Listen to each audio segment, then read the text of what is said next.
I think to build a team that has strong emotional intelligence must start with the leader. I think the leader must have what I call good emotional health. Because if the leader is not emotionally healthy, you, you cannot build a team that is expected to have high emotional intelligence. So emotionally healthy means the leader must have a good sense of awareness, self-awareness, your own blind spots, your own shadows, things that you know uh, will derail, if you don't manage them, right? Your career can be derailed if you don't manage them, right? Bad habits, coming late for meetings and expect everybody to be on time, not giving your report up to the management on time when you expect everybody to submit on time. So there must be a sense of consistency, high standards on yourself. In other words, you need to have that discipline and a sense of good personal emotional health. All right. So it starts with the leader. Recognize your emotions. Recognize why you are angry, easily angered. Why are leaders easily angered? I think it has to do with expectation. You cannot expect every one of your staff to be like you. You cannot. It's illogical. So there must be an ability to hold your anger, right? Because if the leader is jumpy, easily angered, short fuse, explosive, my goodness, your team will never be emotionally healthy. I have worked under, and I'm very, very privileged to have worked under very patient leaders. Leaders who are more than ready to listen and not to give instruction. So I think one of the most important aspects of emotional health is self-awareness. Secondly, the ability to listen. And when you listen, you reflect. And you are trying not to listen to respond, but you are trying to listen to understand. That's the difference here. Most of us are listening so that we can give you an eminent response, to shut you down or to tell you how smart I am. But I think an emotionally healthy leader must listen with the intent to understand. Why is so and so coming to me with this response? And of course, I think to be emotionally healthy, you must know when you are reaching a point of burnout. Because if you know when you are reaching a point of burnout, you will also be able to assess if your staff is reaching the same point called burnout or overstress. Now, stress is very important. We all need some stress because stress brings out your performance, right? High performing team must have stress, must have competition. If there's no competitor, the company will flounder. But if there's a competitor called BYD or Huawei, everybody will be on their toes. So competition is important, stress is important, but the leader must also recognize that maybe so and so or a particular staff or employee is carrying too much load,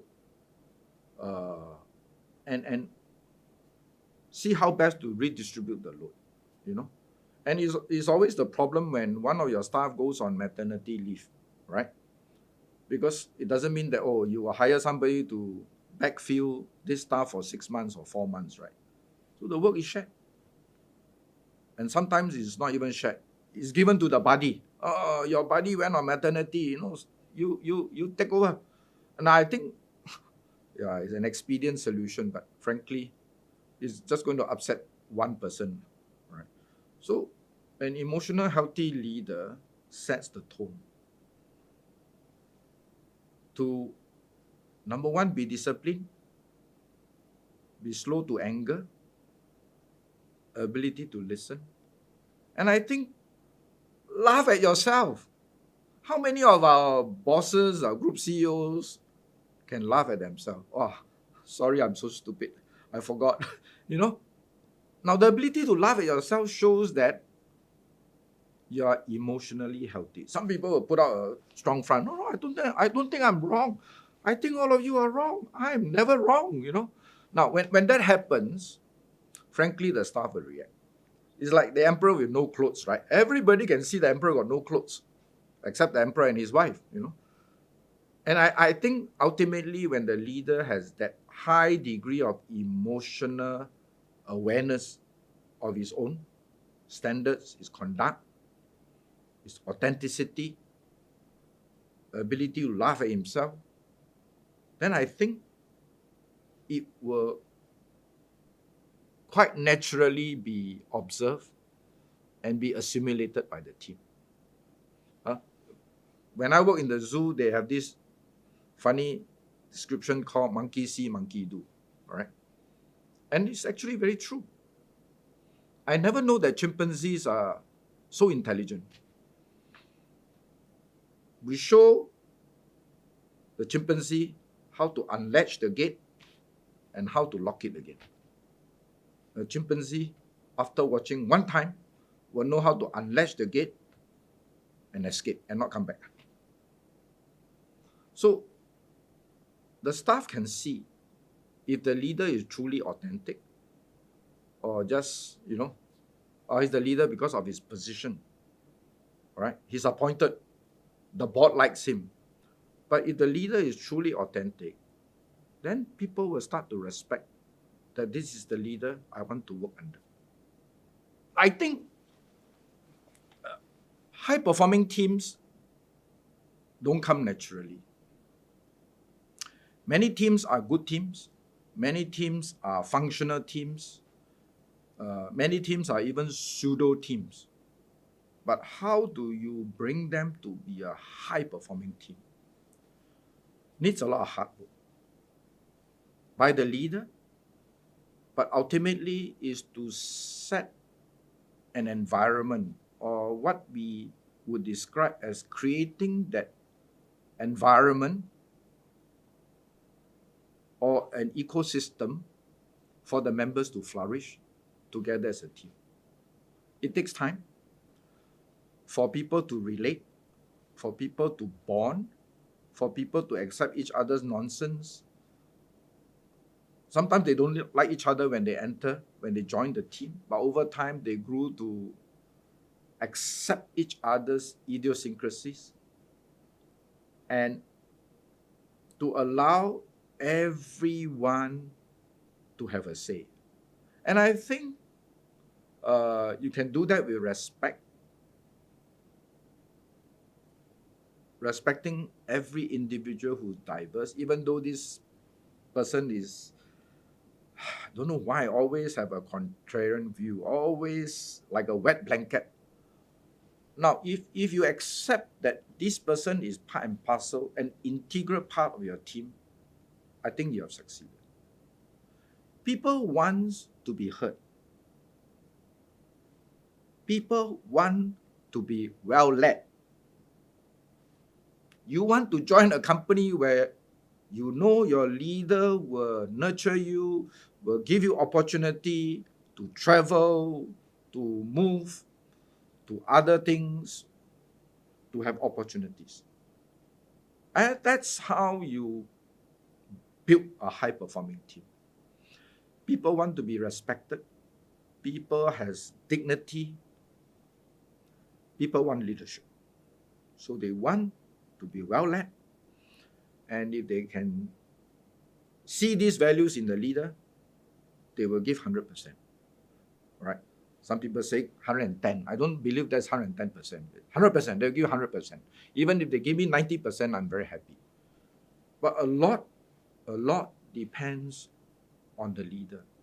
how he creates the environment, how he leads by example, how he respects individuals, and how he conducts himself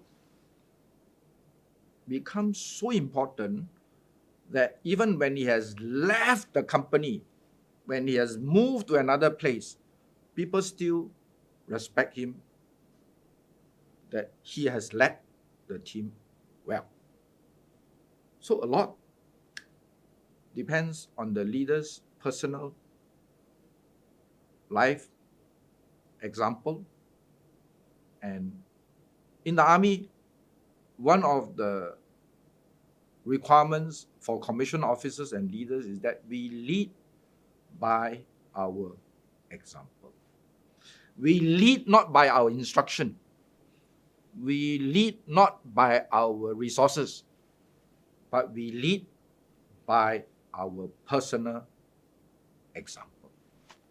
I hope that helps to give you a flavor of how to build high-performing teams, why multi-generation teams do have certain advantages, and why emotional intelligence of a team is so critical, but sometimes not given enough treatment and space.